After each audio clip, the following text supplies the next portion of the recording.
야, 박정희, 너 오늘 가서 헛소리 하지 마. 그냥 인형처럼 입 닥치고 웃기만 하라고. 남편은 제 턱을 잡아 올리며 조롱 섞인 목소리로 말했습니다.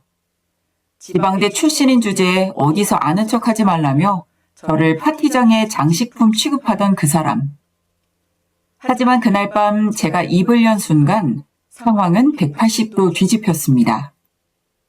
남편은 알아듣지도 못하는 완벽한 스페인어로 제가 말을 하기 시작했거든요. 그 한마디에 남편의 표정은 경악으로 물들었고 그가 그토록 원하던 수천억 대의 계약의 향망은 전혀 다른 곳으로 흐르기 시작했습니다. 20년 동안 숨겨온 제 진짜 정체와 그날 이후 벌어진 상상도 못할 반전의 이야기. 오늘의 사연 지금 시작합니다. 거실 바닥으로 내동댕이 쳐진 은빛 드레스가 조명 아래서 차갑게 번쩍이네요. 남편 김진석은 그 위를 구두발로 지지기며 저를 쏘아보고 있습니다. 제가 20년 동안 지켜온 이 집의 정막이 남편의 거친 숨소리로 가득 차버렸어요. 김진석이 넥타이를 거칠게 풀어헤치며 소리쳤습니다. 야, 박정희. 너 오늘 가서 뻘짓하지 마. 내 말 알아들었어? 박정희가 바닥에 떨어진 드레스를 조용히 집어들며 대답했습니다. 중요한 자리라는 거 알아. 근데 옷이 너무 과한 거 아니야? 김진석이 제 턱을 잡아 올리며 비웃음 섞인 목소리로 말했습니다. 과하긴 뭐가 과해. 너 같은 지방대 출신이 할 일이 뭐가 있냐? 그냥 이 비싼 옷 걸치고 인형처럼 웃기만 해. 사람들 앞에서 입 닥치고 있으란 말이야. 박정희가 남편의 손을 가만히 뿌리치며 말했습니다. 사람들 앞에서 나를 그렇게까지 깎아내려야 속이 시원해. 김진석이 코방귀를 뀌며 옷방으로 향하며 외쳤습니다. 사실을 말하는 게 무슨 깎아내리는 거야. 네가 스페인 사람들 말을 알아들어. 아니면 경영의 경자라도 알아. 그냥 장식품답게 굴어. 그게 네가 내 앞길 돕는 유일한 방법이니까. 거울 속의 제 모습이 낯설게만 느껴지는 밤입니다. 남편은 제가 스페인에서 보낸 그 치열했던 유학 시절을 한낱 위조된 경력으로 치부해버렸죠.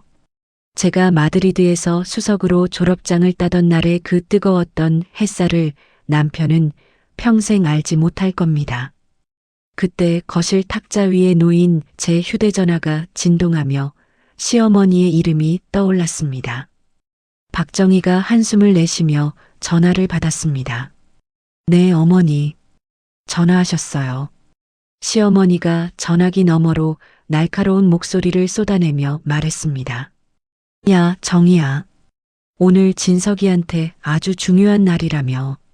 너 괜히 무식한 티 내서 내 아들 망신시키면 그날로 끝인 줄 알아라. 근본 없는 집안 며느리 얻었다고 내가 얼마나 가슴 졸이며 사는지 네가 알기나 해. 박정희가 전화기를 귀에서 조금 떼어내며 대답했습니다. 걱정 마세요, 어머니. 실수 안 할게요. 시어머니가 혀를 끌차며 덧붙였습니다. 실수 안 하는 게 문제가 아니라 아예 나서지를 말라고. 너는 그냥 웃는 인형이야. 알겠니? 내 아들 상무 승진 못하기만 해봐라. 너희 친정까지 가만 안 둘 테니까. 전화가 끊기고 방 안에는 다시 차가운 공기만 감돕니다. 저는 화장대 앞에 앉아 입술에 붉은 루즈를 덧칠했습니다. 남편이 원하는 대로 입을 닫고 웃어주기로 마음먹었죠. 하지만 그 웃음이 남편을 파멸로 이끄는 가장 날카로운 칼날이 될 줄은 남편도 시어머니도 꿈에도 몰랐을 겁니다. 화려한 호텔 연회장 입구에 들어서자마자 사람들의 시선이 쏟아지네요. 남편 김진석은 제 허리를 부서질 듯 꽉 움켜쥐며 사람들에게 거드름을 피웠습니다.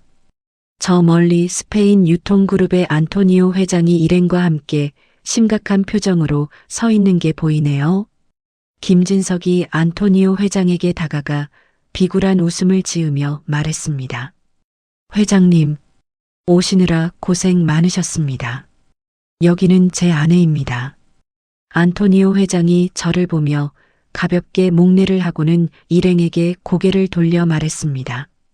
이 한국인 파트너는 영 예의가 없군. 우리 비서의 신체적 특징을 가지고 자기들끼리 낄낄거리는 걸 내가 모를 줄 아나. 김진석은 안토니오 회장이 무슨 말을 하는지도 모른 채 계속 고개를 조아리며 말했습니다. 하하, 회장님도 참 기분이 좋아 보이시네요. 여기 이 리베이트 관련 서류 좀 슬쩍 보시죠. 회장님 개인 계좌로 바로 꽂아드릴게요. 안토니오 회장이 미간을 찌푸리며 자기 비서에게 속삭였습니다. 이자는 정말 구제불능이군.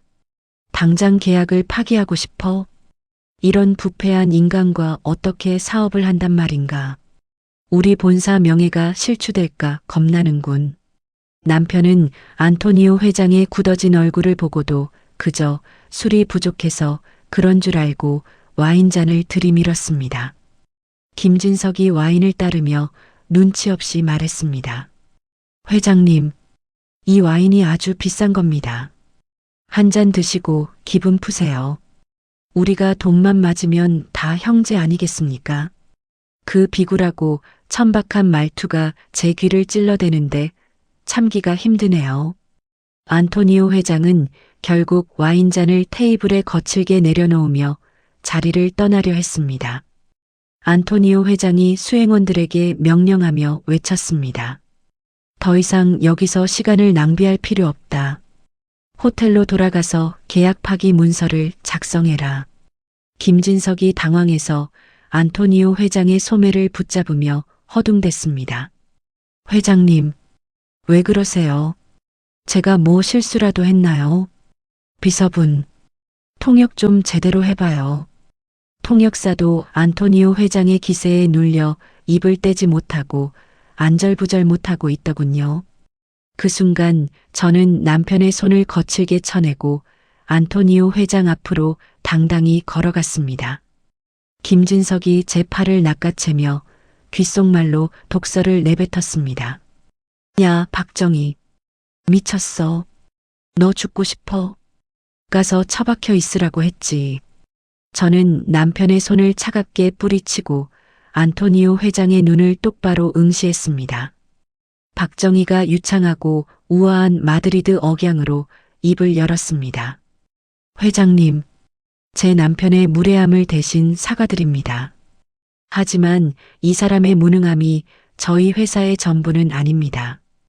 잠시만 제 이야기를 들어주시겠어요? 안토니오 회장이 충격받은 표정으로 걸음을 멈추고 저를 쳐다봤습니다.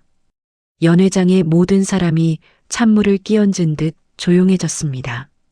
남편 김진석의 얼굴은 순식간에 하얗게 질려 입만 벙긋거리고 있네요. 저는 이제야 비로소 제가 가진 진짜 언어로 세상을 향해 웃어주었습니다. 차 안의 공기는 금방이라도 터질 듯한 화약고 같았습니다. 남편 김진석은 핸들을 부서질 듯 움켜쥐고는 거칠게 차를 몰았어요. 신호대기에 걸리자마자 김진석이 고개를 돌려 저를 잡아먹을 듯 노려보며 외쳤습니다. 야, 박정희, 너 미쳤어? 오늘 무슨 짓을 한 건지 알아? 감히 내 앞에서 안토니오 회장한테 꼬리를 쳐? 박정희가 창밖을 무표정하게 바라보며 차분하게 대답했습니다. 안토니오 회장이 당신 제안이 쓰레기 같다고 하길래 내가 수습한 거야. 고마워해야 하는 거 아냐? 김진석이 핸들을 쾅 치며 비명을 지르듯 말했습니다. 수습? 네가 무슨 수습을 해? 어디서 천박한 남미말 몇 마디 배워와서 사람을 홀려? 네가 그러고도 내 아내야? 내 사업 망치려고 작정했지? 박정희가 가방에서 휴대전화를 꺼내 화면을 띄우며 말했습니다. 천박한 말이라니.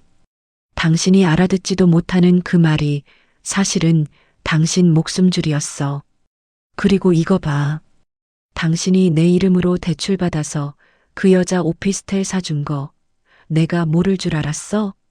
김진석이 급브레이크를 밟으며 차를 갓길에 세우고 소리쳤습니다. 이게 뭐야? 네가 이걸 어떻게, 어디서 난 거야? 박정희가 휴대전화를 집어넣으며 차갑게 대답했습니다. 운전이나 해. 사고 내서 나까지 죽게 하지 말고. 집에 가서 이야기해. 김진석의 얼굴이 순식간에 흑빛으로 변하며 입술을 파르르 떨더군요. 집에 도착하자마자 김진석은 거실로 들어서기도 전에 제 어깨를 거칠게 잡아 돌렸습니다. 김진석이 제 얼굴 가까이 자기 얼굴을 들이밀며 윽박질렀습니다. 너 오늘 똑바로 말해. 그 스페인어 어디서 배웠어? 너 지방대 나온 거 맞지? 학력 위조한 거야? 박정희가 남편의 손을 힘껏 뿌리치며 조롱 섞인 투로 말했습니다. 내가 학력 위조를 했다고 믿고 싶겠지. 그래야 당신 마음이 편할 테니까. 내가 사실은 당신보다 훨씬 뛰어난 사람이라는 걸 인정하기 싫은 거잖아. 김진석이 손을 높이 치켜들며 저를 때릴 듯이 위협하며 소리쳤습니다. 이게 어디서 말대꾸야. 너 오늘 진짜 죽고 싶어? 저는 피하지 않고 김진석의 눈을 똑바로 응시했습니다.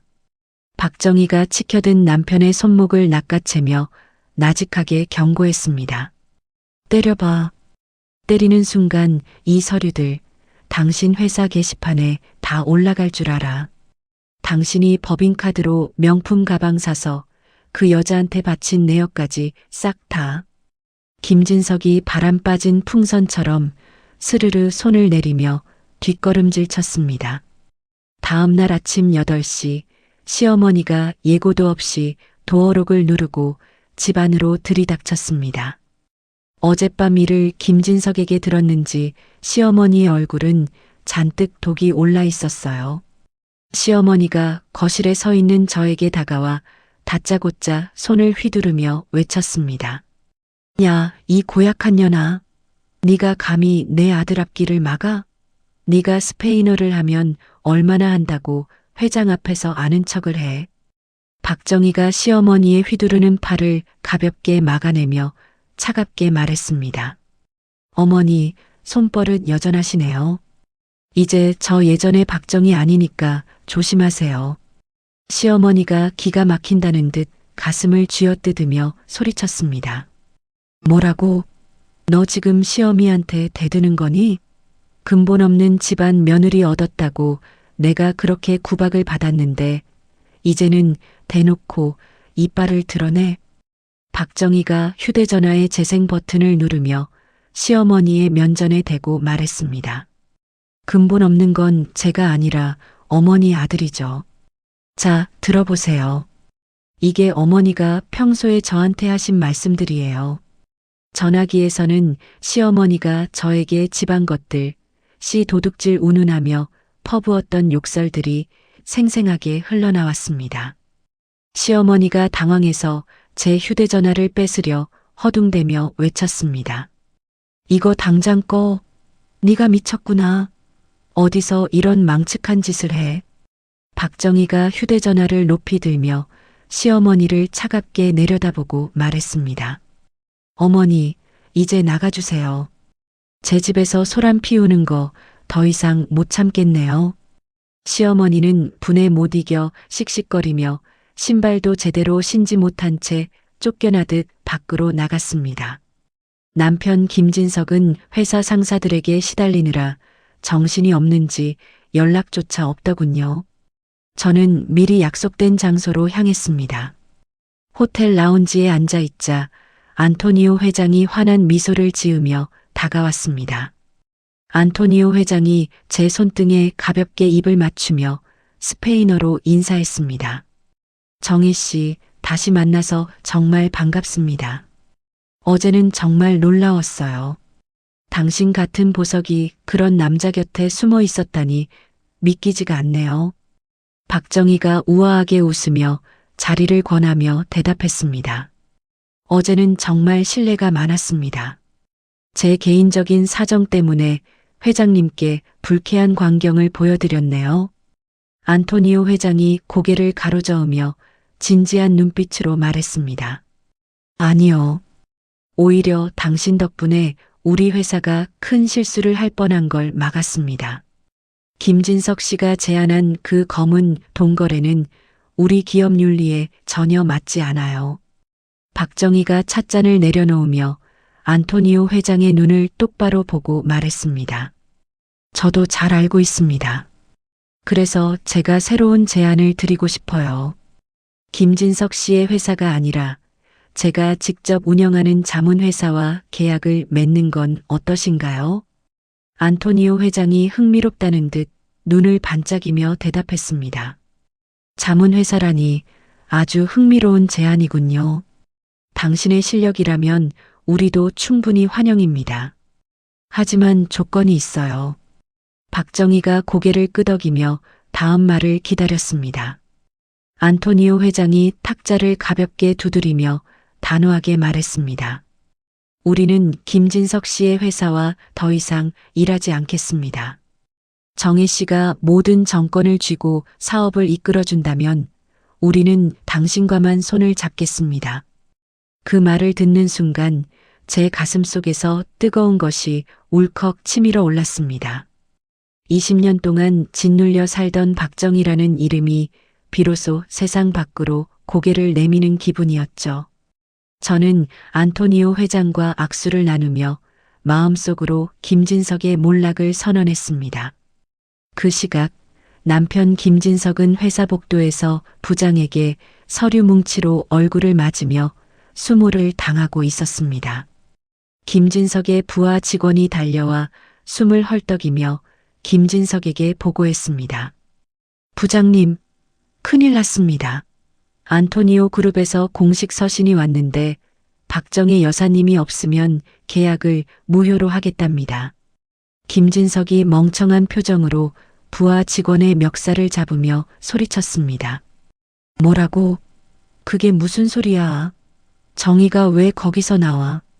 부장이 김진석의 정강이를 걷어차며 노발대발 소리를 질렀습니다. 이 멍청한 자식아, 내 마누라가 안토니오 회장 마음을 다 사로잡았다며. 당장 가서 내 마누라 데려와. 계약 안 되면 너는 오늘부로 해고야. 김진석은 정신이 나간 사람처럼 회사 로비를 뛰어나갔습니다. 저는 호텔 스위트룸에 짐을 풀고 창밖을 내려다보며 안토니오에게 메시지를 보냈습니다. 박정희가 혼잣말로 중얼거렸습니다. 이제 시작이야, 김진석. 당신이 그렇게 무시하던 장식품이 어떻게 당신 목을 조르는지 똑똑히 보여줄게. 안토니오 회장으로부터 준비가 끝났다는 답장이 도착하자 저는 와인잔을 높이 들어 올렸습니다. 창밖의 도시 야경이 유난히도 아름답게 반짝이는 밤입니다. 김진석은 책상 위에 놓인 계약서를 마치 대단한 전리품이라도 되는 양 거만하게 훑어보고 있네요. 며칠 전까지만 해도 제 바짓가랑이를 붙잡고 살려달라고 빌던 비굴한 모습은 이미 온데간데 없습니다. 김진석이 만년필을 집어들고 서명란에 휘갈겼으며 큰 소리로 말했습니다. 결국 내 실력이니까 안토니오 회장도 무릎을 꿇는 거야. 박정희, 너 아니면 안 된다고? 다 연기였겠지. 박정희가 팔짱을 낀 채 그 모습을 지켜보며 차분하게 대답했습니다. 내용은 다 확인한 거야? 나중에 딴소리하지 말고 지금 똑바로 봐. 김진석이 코방귀를 크게 뀌며 만년필을 탁자에 던지듯 내려놓고 외쳤습니다. 야, 내가 이 바닥에서 굴러먹은 짬밥이 몇 년인데 이걸 못 봐? 투명 경영? 외부 감사? 그래, 하라고 해. 내가 뭐 캥길 게 있는 줄 알아? 박정희가 소파에 깊숙이 몸을 파묻으며 나직하게 말했습니다. 그래, 당신이 그렇게 자신만만하다니 다행이네. 도장 찍었으면 이제부터 벌어질 일들도 당신이 다 책임지는 거다. 김진석이 거울 앞으로 걸어가 넥타이를 고쳐 매며 기고만장하게 말했습니다. 당연하지. 나 김진석이야. 이제 상무 발령 나면 너부터 내 눈앞에서 치워버릴 줄 알아. 어디서 건방지게 남편한테 대들어. 남편은 자신이 찍은 그 도장이 자신의 목을 조르는 올가미가 될 줄은 꿈에도 모르고 있었습니다. 그 계약서 부속 조항에는 개인 비리가 발견될 시 모든 손해를 개인이 배상한다는 치명적인 함정이 숨어 있었거든요. 그때 현관문 열리는 소리와 함께 화려한 차림의 내연녀 조민경이 거실로 당당히 걸어 들어왔습니다. 조민경은 제 앞에 서서 선글라스를 벗으며 비웃음 섞인 목소리로 말했습니다. 어머, 언니. 아직도 짐 안 싸고 여기 있었어요? 이제 진석 씨 상무되면 이 집도 내 차지가 될 텐데. 박정희가 조민경을 위아래로 훑어보며 가소롭다는 듯 대답했습니다. 조민경, 내 이름으로 된 오피스텔 보증금 말이야. 그거 김진석이 회사 공금 빼돌려서 준 거라는 거 알고는 있지? 조민경이 당황해서 김진석의 팔을 붙잡으며 콧소리를 섞어 외쳤습니다. 진석 씨, 저 여자가 지금 무슨 소리 하는 거야? 자기 이름으로 해준 거라면서. 김진석이 조민경의 어깨를 감싸 안으며 저를 노려보고 소리쳤습니다. 박정희, 네가 이제 미쳐서 헛소리를 하는구나. 민경아, 신경 쓰지 마. 저 여자 이제 곧 쫓겨날 거니까. 박정희가 자리에서 일어나 조민경의 얼굴 가까이 다가가며 조용히 속삭였습니다. 조민경, 너도 조심해.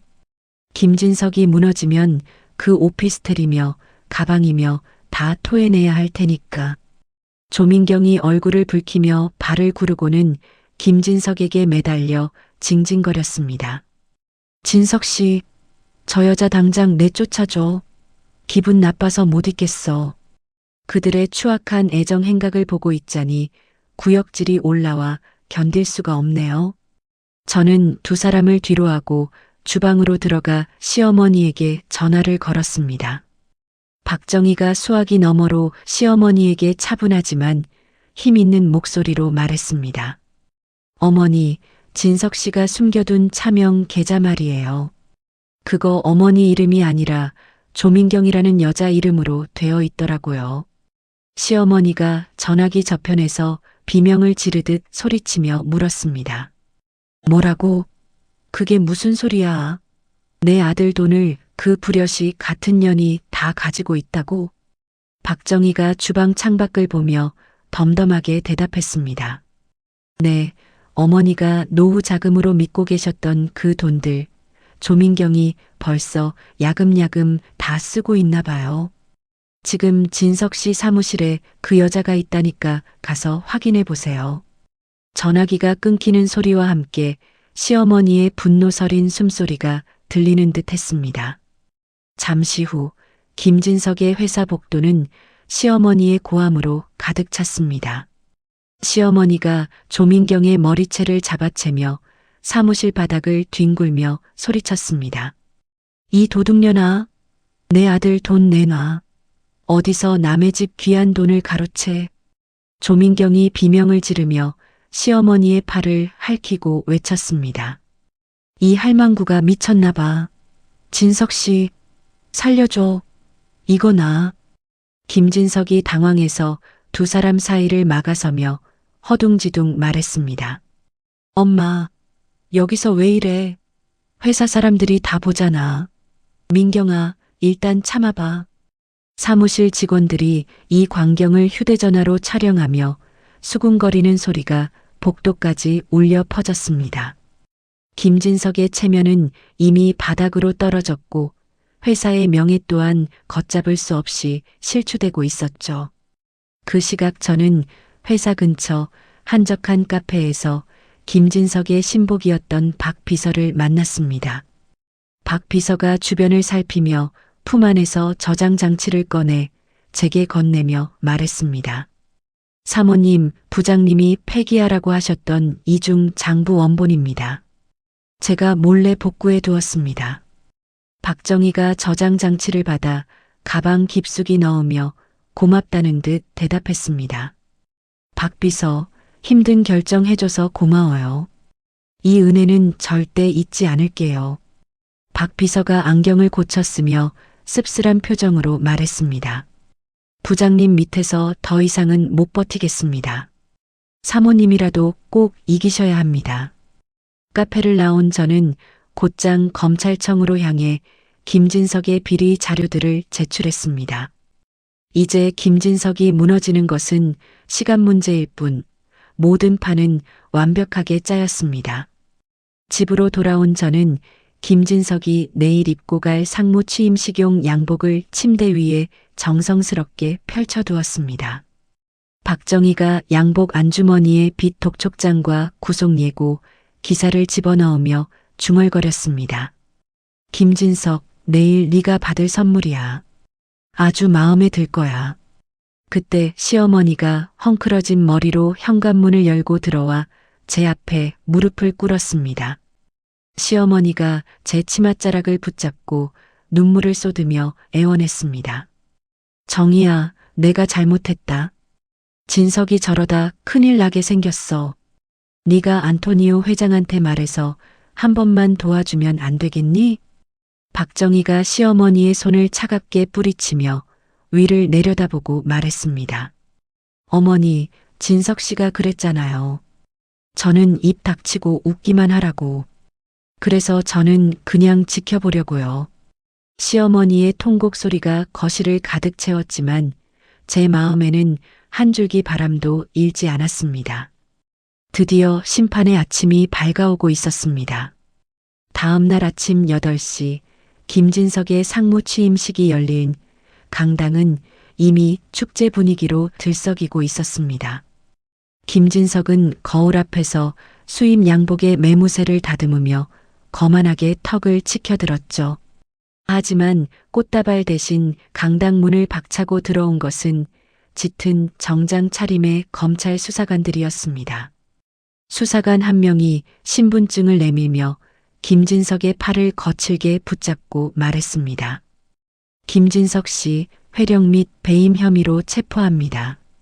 묵비권을 행사할 수 있고 변호사를 선임할 권리가 있습니다. 김진석이 수사관의 손을 뿌리치며 얼굴을 붉히고 소리쳤습니다. 이게 무슨 짓이야? 나 오늘 상무 취임하는 사람이야. 당장 이거 놓지 못해. 다른 수사관이 김진석의 손목에 차가운 수갑을 채우며 단호하게 대답했습니다. 취임식은 구치소에서나 하셔야겠네요. 서류랑 증거 다 확보됐으니까 조용히 갑시다.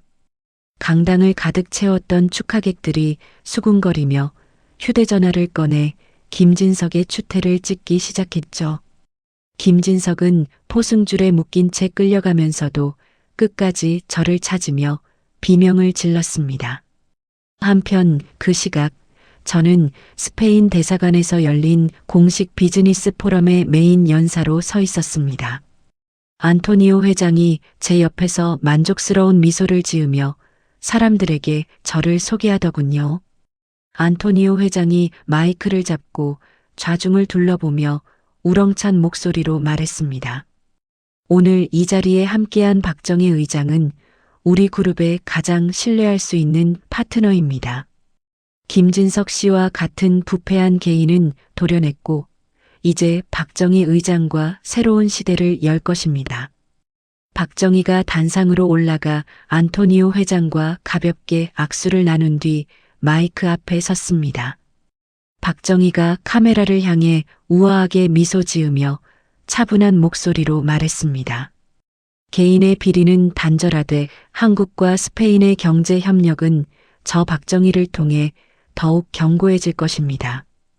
투명하고 공정한 시스템으로 여러분의 기대를 저버리지 않겠습니다. 기자들의 플래시가 터져 나오고 제 이름이 적힌 대형 스크린이 반짝였습니다. 김진석이 구치소에서 겪을 지옥과 제가 누리는 이 영광이 너무나도 선명하게 대비되는 순간이었죠. 포럼이 끝나자마자 김진석이 다니던 회사의 회장이 제 대기실로 달려왔습니다. 회장은 식은땀을 흘리며 제 손을 붙잡고 간절한 눈빛으로 말했습니다. 박 의장님, 아니 정희 양. 우리 회사가 김진석 때문에 망하게 생겼어. 제발 안토니오 회장 좀 설득해줘서 우리 좀 살려주게. 박정희가 회장의 손을 냉정하게 뿌리치고 소파에 앉으며 대답했습니다. 회장님, 제가 왜 그래야 하죠? 김진석 부장이 저지른 손해가 막대하다고 들었는데요. 회장이 제 눈치를 보며 비굴하게 허리를 굽히고 애원하듯 말했습니다. 그래서 말인데 김진석이가 가진 회사 지분 전량을 자네에게 넘기겠네. 아주 헐값에 말이야. 제발 우리랑 계속 일해주게. 박정희가 찻잔을 만지작거리며 회장을 차갑게 올려다보고 말했습니다. 좋아요. 김진석 지분은 제가 다 가져가죠. 대신 앞으로 우리 회사 허락 없이는 안토니오 그룹 근처에도 오지 마세요. 회장은 연신 고개를 숙이며 고맙다는 말을 내뱉고는 도망치듯 방을 나갔습니다. 이제 저는 김진석이 평생을 바쳐 일궈온 회사의 주요 주주가 되어 그의 숨통을 완전히 틀어쥐었습니다. 김진석의 내연녀 조민경은 공항에서 도주하려다 결국 덜미가 잡혔습니다. 조민경이 화려한 옷차림으로 게이트를 통과하려 할 때 형사들이 앞을 가로막았죠.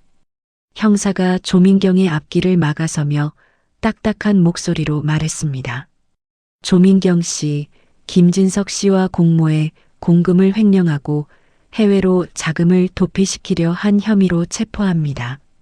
조민경이 선글라스를 벗으며 당황한 기색으로 고함을 질렀습니다. 이게 뭐야? 내가 왜? 나는 그냥 진석 씨가 시키는 대로만 한 거야. 이거 나요. 형사가 조민경의 가방에서 쏟아진 명품 지갑과 돈다발을 가리키며 무미건조하게 말했습니다. 그건 경찰서 가서 설명하시고 가방에 든 것들 다 압수물로 처리하겠습니다. 조민경은 공항 바닥에 주저앉아 화장이 다 번지도록 울었지만 아무도 도와주지 않았습니다. 그녀가 누렸던 그 화려한 생활은 결국 남의 눈물로 만든 거품에 불과했으니까요. 그 무렵 경매로 넘어간 집 대문 앞에는 시어머니가 짐 가방 몇 개를 둔 채 버티고 있었습니다.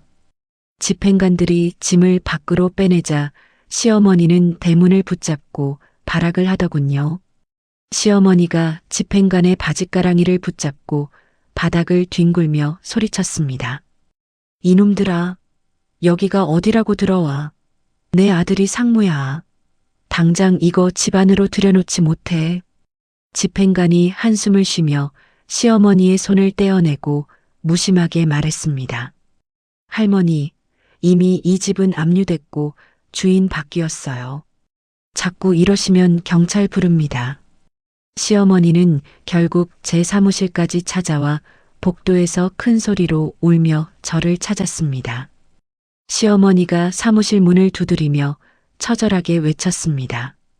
정희야, 정희야, 내가 죽을 죄를 졌다. 한 번만 살려줘. 우리 진석이 좀 어떻게 좀 해봐라. 박정희가 사무실 안에서 보안 요원들에게 인터폰으로 지시하며 말했습니다. 지금 복도에 계신 분 건물 밖으로 조용히 끌어내주세요. 다시는 근처에 오지 못하게 하세요. 시어머니의 절규가 복도 끝으로 멀어지는 것을 들으며 저는 서류 결제를 이어갔습니다. 며칠 뒤 저는 수의를 입은 김진석을 만나러 구치소 면회실을 찾았습니다. 김진석은 퀭한 눈으로 저를 보자마자 유리창을 두드리며 악을 썼습니다.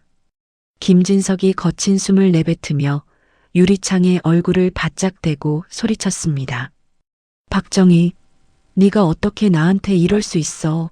너 때문에 내 인생이 다 망가졌어. 당장 나 여기서 나가게 해. 박정희가 가방에서 흰 봉투 하나를 꺼내 유리창 앞에 붙여 보여주며 말했습니다. 이거 기억나? 당신이 나한테 입 닥치고 웃기만 해라. 무식한 연하라고 썼던 그 드레스 영수증 뒤에 적힌 메모야. 김진석이 메모를 보고는 입술을 파들파들 떨며 아무 말도 하지 못했습니다. 박정희가 유리창에 비친 자신의 우아한 모습을 매만지며 차갑게 덧붙였습니다. 당신이 그렇게 무시하던 무식한 년이 사실은 당신 회사 지분 다 가졌고 안토니오 회장 파트너야.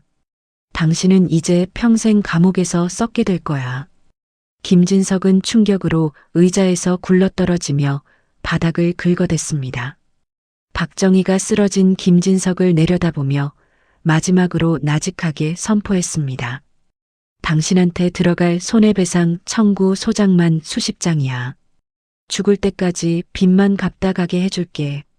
그게 내 복수의 완성이야.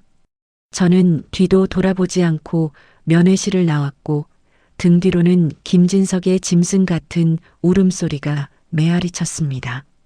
한 달 뒤 오후 마드리드의 대통령궁은 눈이 부실 정도로 찬란한 금빛으로 물들어 있었습니다.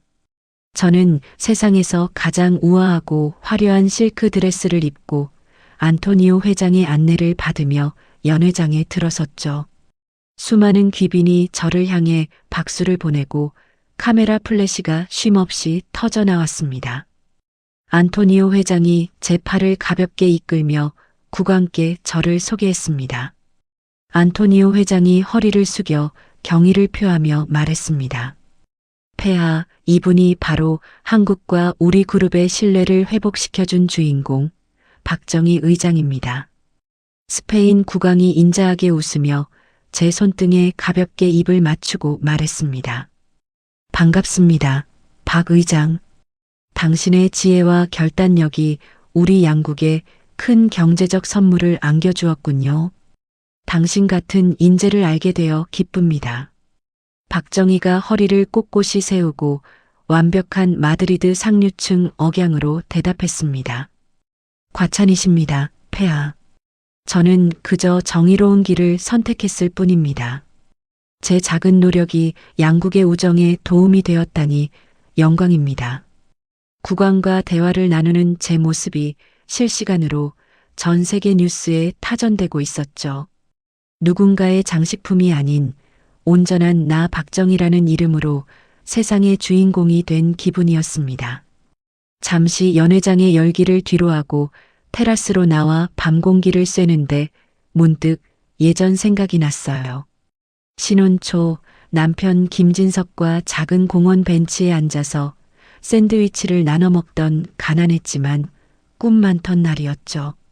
그때 김진석이 제 손을 잡고 눈을 빛내며 말했습니다. 정희야, 내가 나중에 꼭 성공해서 너를 세상에서 가장 행복한 여자로 만들어줄게. 약속한다. 박정희가 그때의 기억을 떠올리며 씁쓸한 미소를 지으며 혼잣말을 했습니다. 그땐 그 거짓말을 진심으로 믿고 눈물까지 글썽였지. 참 순진했어. 그때 안토니오 회장이 샴페인 잔 2개를 들고 제 곁으로 다가왔습니다. 안토니오 회장이 샴페인 잔 하나를 제게 건네며 다정하게 말했습니다. 정희 씨, 무슨 생각을 그렇게 깊게 하나요? 오늘 밤은 당신이 세상에서 가장 빛나는 사람인데 말이죠. 박정희가 샴페인 잔을 받아들며 안토니오 회장을 바라보고 대답했습니다. 그냥 예전 생각이 좀 났어요. 아주 먼 옛날 이야기요. 이제는 다 사라진 환상 같은 것들이죠. 안토니오 회장이 제 어깨를 가볍게 토닥이며 힘찬 목소리로 말했습니다. 과거는 이제 잊으세요. 국왕께서 당신에게 스페인 산업 훈장을 수여하기로 결정하셨습니다. 당신의 능력이 드디어 세계적으로 인정받은 거예요. 박정희가 깜짝 놀라 샴페인 잔을 든 손을 떨며 되물었습니다. 훈장이라니요. 제가 정말 그런 큰 상을 받을 자격이 있을까요? 안토니오 회장이 제 눈을 똑바로 응시하며 확신에 찬 어조로 대답했습니다. 자격이 있고 말고요. 당신은 부패한 자를 몰아내고 진정한 비즈니스의 가치를 증명했습니다. 당신은 우리의 영웅입니다. 연회장 안으로 다시 들어서자 국왕이 저를 부르는 소리가 들렸습니다. 저는 수많은 귀빈 앞에 설치된 마이크 앞에 섰습니다. 박정희가 좌중을 압도하는 눈빛으로 미소를 지으며 스페인어와 한국어로 번갈아가며 연설했습니다. 저는 오늘 이 자리에서 누군가의 아내나 보조자가 아닌 박정희라는 이름으로 섰습니다. 스스로 빛나는 인생을 사는 것이야말로 제가 선택한 가장 완벽한 삶입니다. 여러분도 자신만의 언어로 세상을 향해 당당히 웃으시길 바랍니다. 연설이 끝나자 연회장이 떠나갈 듯한 기립박수가 쏟아져 나왔습니다. 저는 그 뜨거운 환호 속에서 손가락에 끼워져 있던 낡은 결혼 반지를 몰래 빼냈습니다. 박정희가 분수대를 지나며 그 반지를 물속으로 던져버리고는 시원하게 웃으며 말했습니다. 이제 정말 끝이야. 김진석, 당신이 가뒀던 박정희는 이제 죽었어. 같은 시각 한국의 차가운 구치소 방 안에서는 정막을 깨는 텔레비전 소리가 울려 퍼졌습니다. 김진석이 꾀죄죄한 죄수복 차림으로 텔레비전 화면 속에 저를 보며 넋을 잃고 서 있었죠. 김진석이 숟가락을 바닥에 떨어뜨리고 화면을 손가락질하며 비명을 지르듯 말했습니다. 저게 진짜 박정희라고? 내가 알던 그 무식한 여자가 맞단 말이야? 폐하랑 웃으면서 대화를 한다고? 옆에 있던 동료 수감자가 김진석의 뒤통수를 치며 짜증스럽게 외쳤습니다. 야, 조용히 좀 해. 너 아는 사람이야? 미쳤냐? 저런 대단한 분이 너 같은 놈을 알 리가 없잖아. 김진석이 유리창에 머리를 박으며 울부짖으며 소리쳤습니다. 내 마누라라고. 내 마누라였단 말이야. 정희야, 내가 잘못했어. 제발 나 좀 여기서 꺼내줘. 하지만 텔레비전 속에 저는 그 어느 때보다 화려하고 행복하게 웃고 있을 뿐이었습니다. 김진석은 절망에 빠져 구치소 바닥을 긁어대며 피눈물을 흘렸습니다. 한편 비서에게서 도착한 휴대전화 메시지에는 시어머니의 근황이 담긴 사진이 찍혀 있었습니다. 시어머니는 경매로 집을 잃고 무연고 쉼터의 낡은 침대에 누워 천장만 바라보고 있었죠. 쉼터 직원이 시어머니에게 밥그릇을 밀어넣으며 무심하게 말했습니다. 할머니, 밥 나왔어요. 자꾸 아들 상무라고 우기지 마시고 얼른 드세요. 여기선 아무도 안 믿어줘요. 시어머니가 멍한 눈으로 밥그릇을 보며 힘없는 목소리로 중얼거렸습니다. 내 아들, 진석이가 상무가 되면 정희 그녀는 내가 가만 안 둘 거야. 우리 정희 어디 갔니? 그 사진을 확인한 박정희가 휴대전화를 끄며 차갑게 내뱉었습니다. 자업자득이에요, 어머니. 당신들이 뺏은 제 20년의 세월을 이제야 돌려받는 것뿐이니까요. 저는 마드리드의 붉은 노을을 배경으로 안토니오 회장과 함께 다시 연회장 중앙으로 나아갔습니다. 제 인생에서 가장 빛나고 소중한 순간이 샴페인 기포처럼 찬란하게 터져오르고 있었습니다. 누구의 방해도 받지 않는 오직 나 박정희만을 위한 위대한 축제가 계속되고 있었습니다. 이혼 재판 당일 법원 복도의 차가운 공기가 제 뺨을 스치는데 포승줄에 묶인 김진석이 교도관들에게 이끌려 제 앞으로 지나가네요. 김진석이 헝클어진 머리를 치켜들며 갈라진 목소리로 소리쳤습니다. 정희야, 너 정말 이럴 거야. 우리가 함께한 세월이 몇 년인데 나를 이렇게 버려. 제발 한 번만 자비를 베풀어줘. 박정희가 김진석의 눈을 마치 투명한 유리를 보듯 무심하게 바라보며 대답했습니다. 자비, 당신이 나를 장식품 취급하며 짓밟을 때 자비라는 게 있었어. 나는 오늘 당신이라는 얼룩을 내 인생에서 완전히 지우러 온 거야. 김진석이 바닥에 주저앉으려 발악하며 비명을 지르듯 말했습니다. 내가 다 잘못했어. 그 여자랑도 끝냈고 돈도 다 돌려줄게. 제발 소송 취하해줘. 나 여기서 나가면 정말 잘할게. 박정희가 고개를 돌려 법정 문을 향해 걸어가며 차갑게 대답했습니다. 이미 늦었어. 당신이 갈 곳은 집이 아니라 차가운 감옥뿐이니까. 가서 평생 당신이 저지른 일들 반성하면서 살아. 법정 안에 무거운 정막을 깨고 판사가 판결문을 낭독하기 시작했습니다. 판사가 안경을 고쳤으며 엄숙한 목소리로 판결을 내렸습니다. 피고 김진석은 혼인 파탄에 전적인 책임이 있으며 횡령 및 배임 혐의가 중대함이 인정됩니다. 따라서 원고 박정희의 이혼 청구를 인용하며 피고의 재산 분할 청구는 기각합니다. 위자료와 손해배상금 또한 원고의 청구대로 이행하십시오. 박정희가 눈을 감고 깊은 숨을 내뱉으며 속으로 중얼거렸습니다. 드디어 끝났어. 20년의 감옥 갔던 시간이 오늘로 끝난 거야. 김진석이 판결 결과를 듣고 정신이 나간 사람처럼 웃으며 헛소리를 내뱉었습니다. 영원? 재산 분할이 영원이라고? 판사님, 이게 말이 됩니까? 내가 벌어온 돈이 얼마인데. 박정희가 자리에서 일어나 김진석을 내려다보며 마지막으로 일갈했습니다. 당신이 벌어온 돈이 아니라 당신이 훔친 돈이지. 법은 당신 같은 사람에게 줄 돈은 단 1원도 없다고 하네. 재판이 끝나고 김진석은 다시 교도관들에게 붙잡혀 질질 끌려나갔습니다. 김진석이 문 밖으로 사라지면서도 끝까지 제 이름을 부르며 저주를 퍼부었습니다. 박정희, 너 천벌 받을 거야. 너도 똑같이 당할 줄 알아. 이 나쁜 년아. 박정희가 법원 계단을 천천히 내려오며 선글라스를 끼고 나직하게 말했습니다. 천벌은 이미 당신이 받고 있어. 나는 이제부터 축복만 받을 거거든. 법원 앞에는 안토니오 회장이 보낸 고급 승용차가 대기하고 있었습니다. 운전기사가 문을 열어주며 정중하게 인사를 건넸습니다. 의장님, 고생 많으셨습니다. 공항으로 바로 모실까요? 박정희가 차에 오르며 창밖의 맑은 하늘을 보고 대답했습니다. 네, 이제 정말 돌아가야 할 곳으로 가야죠. 마드리드로 가주세요.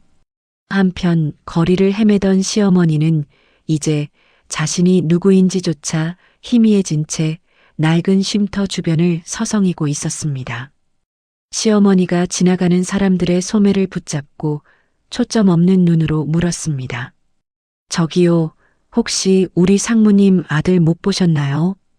우리 진석이가 오늘 상무되는 날인데 내가 꽃다발을 잃어버려서 그래요.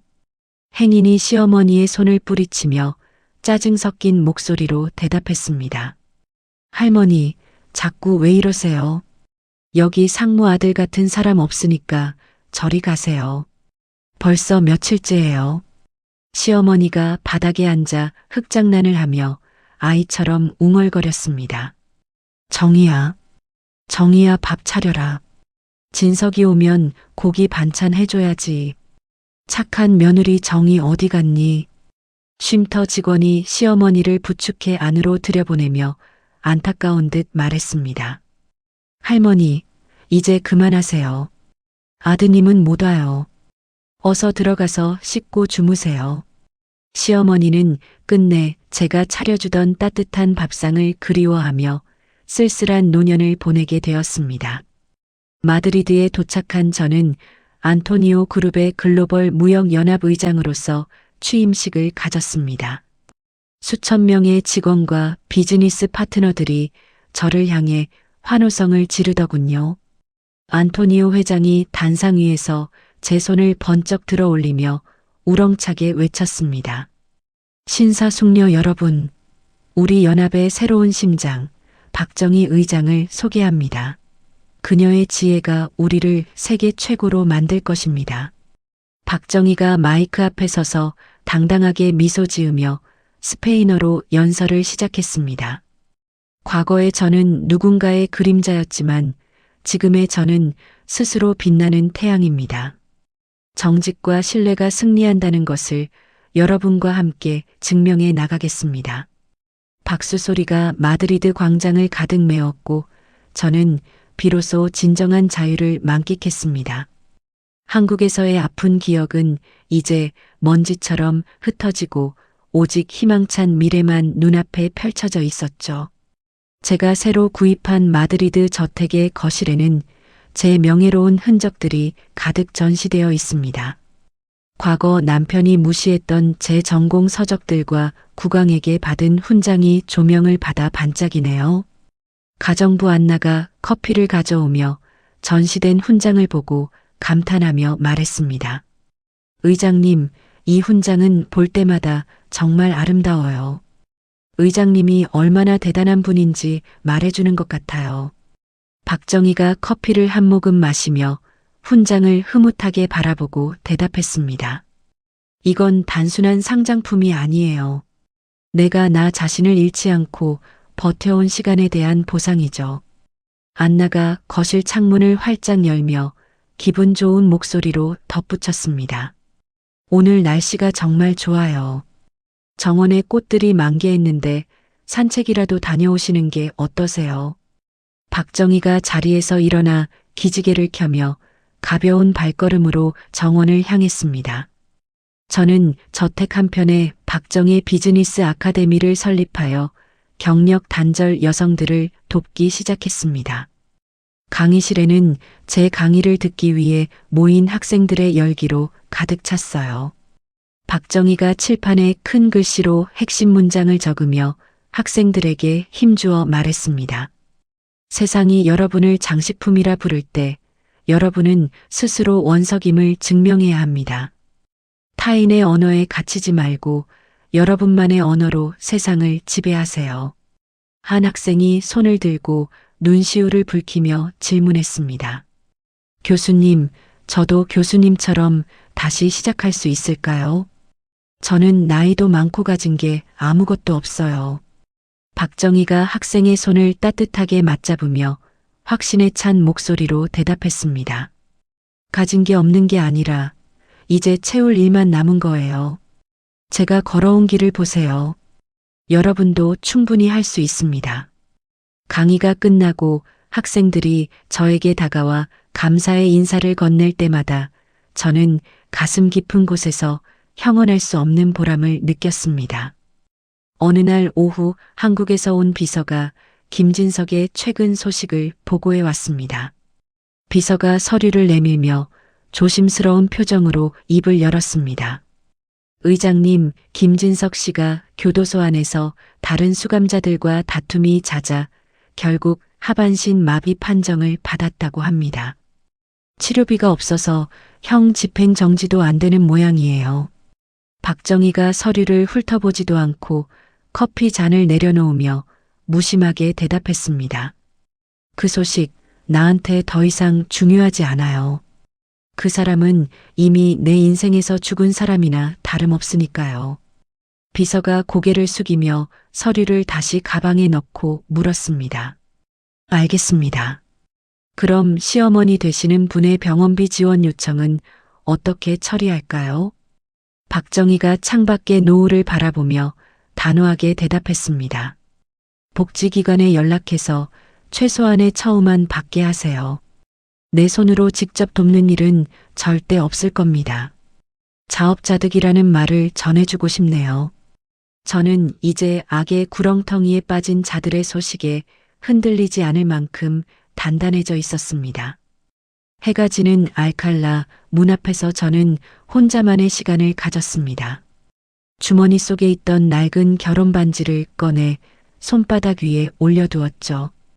박정희가 반지를 만지작거리며 지나온 20년을 회상하며 혼잣말로 중얼거렸습니다.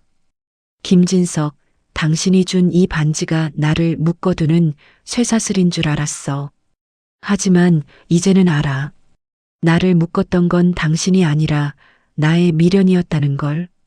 저는 반지를 높이 들어 올려지는 해에 비춰본 뒤 힘껏 허공으로 던져버렸습니다.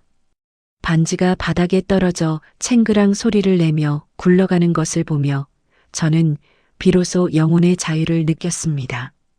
박정희가 가슴을 펴고 깊은 심호흡을 하며 상쾌한 표정으로 말했습니다. 안녕, 나의 슬펐던 과거야.